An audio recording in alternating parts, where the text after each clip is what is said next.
తండాలలో గూడాలలో మారుమూల పల్లెల్లో ఉండే పేదల కోసం జీవితం సర్వం త్యాగం చేసిన గద్దర్ అన్న పేరు మీద గద్దర్ ఫిల్మ్ ఫేర్ అవార్డ్స్ ని ఒక కళాకారుడి పేరు పెట్టి, ఒక పోరాట యోధుడు, ఒక విప్లవకారుడి పేరు పెట్టి 10 సంవత్సరాలు ఆగిపోయిన గద్దర్ ఫిల్మ్ అవార్డ్స్ ని గొప్పగా నిర్వహించడం ద్వారా ఈ దేశంలోనే పరిశ్రమకు ఆదర్శంగా నిలబడే ప్రయత్నం చేసినాం.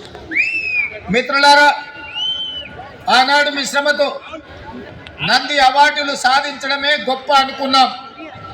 కానీ మీ శ్రమ వల్ల హైదరాబాద్ నగరంలో విస్తరించిన తెలుగు సినీ పరిశ్రమ నంది అవార్డులు కాదు, ప్రపంచంలోనే గొప్ప అవార్డు అయిన ఆస్కార్ అవార్డులకి ఈరోజు గుర్తింపు పొందింది. అంటే ఆ శ్రమలో డైరెక్టర్లు, నటులే కాదు, దాని వెనుక నిరంతర శ్రమ ఉన్న ఈ కార్మికుల యొక్క శ్రమ ఉన్నది.